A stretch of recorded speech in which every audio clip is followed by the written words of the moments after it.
Trev, I think the thing that needs to be talked about in the American League, and honestly, maybe it's the only thing, is the other teams are tuning up. The Seattle Mariners, they clinch it.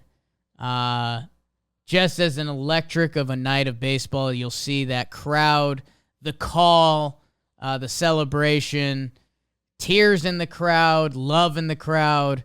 Seattle is going. Tears and love. Seattle's going to the postseason for the first time in 21 years. I'm so happy for them. I really am. I know people are like, they think I hate the Mariners because I pronounce them dead. But I was so disappointed in them at that point in the season. We wanted them to be good. It just wasn't happening. And then they did it, man. There's nothing else you could say about the Mariners except they went and just did it. They answered everything. They tested the lows, man. And when you find yourself in that situation, you go one or two ways. Like, you either get comfortable with the lows or you say, I never want to be here again. And you start to stack wins like they did. And for Cal Raleigh to do it the way he's done it all year, but it's a scenario. I said this earlier on Baseball Day. It's like what you do in the backyard every time you're up to bat.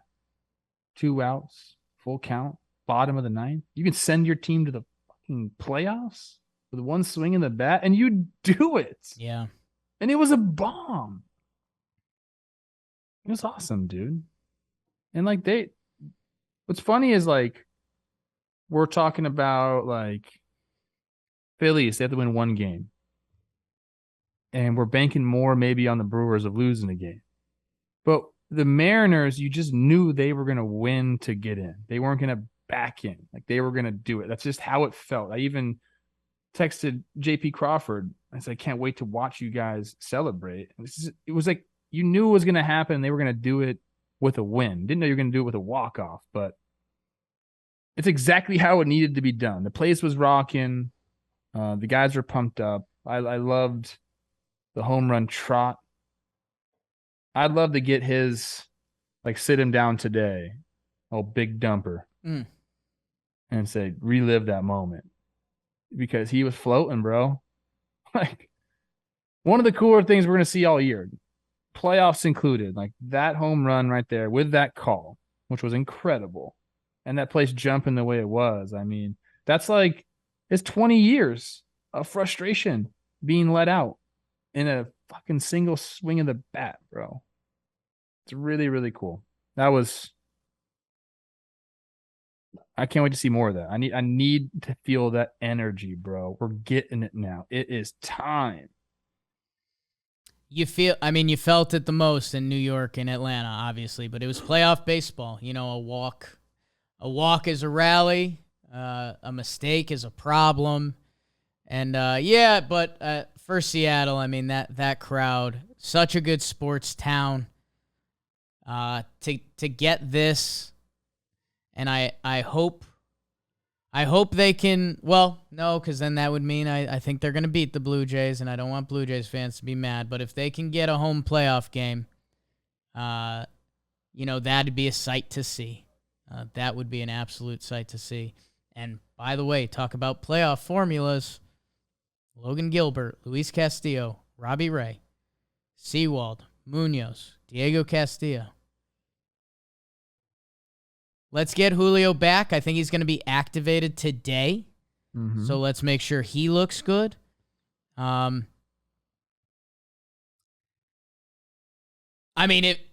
Jays Mariners, which I think it's all but wrapped up.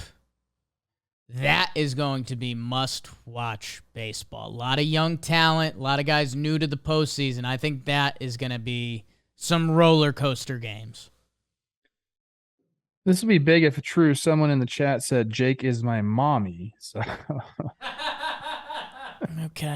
Okay, we're hitting that part of the show, huh? Hey, listen. I think the AL scenario has worked out magically. It makes sense. Like we already talked about Cleveland and Tampa. I think the Mariners and the Jays makes a ton of sense too. I think this is the way it should have been.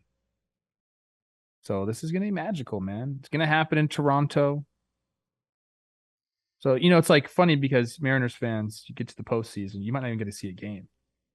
That's kind of messed. I kind of had that realization live, and I was like, oh shoot. That's kind of messed up. Hopefully it doesn't come to that. I mean, I don't know.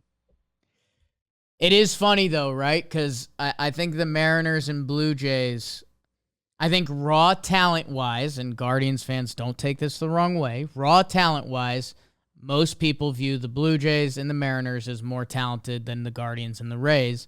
But the way they play baseball and the way their organizations are set up and how they've performed, the Guardians and Rays seem like same matching up, and the Jays in Seattle seem similar. I mean, very different, but talented young teams on the cusp who, with a good postseason run, we're going to be talking about these teams hanging in the around in the American League for a while. Luis Castillo. Hot.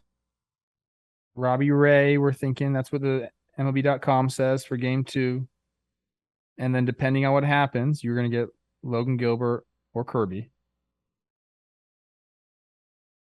It's pretty good lining it up like that. It's not bad. Not bad. And Blue Jays, they've got it too. Hey, can you do an impression of Scott Service saying "Let's party"? I wish you didn't put me on the spot like that. It's hard. You know what? I should have told you pre-show because you can do this. He's a guy who it's hard to match his sexuality without being prepped for it. You need a hat. You need like a lid. Probably a little pocket of chaw in there. And then you just need to crack your voice because you're so fucking excited. Let's party. No. Happy for them.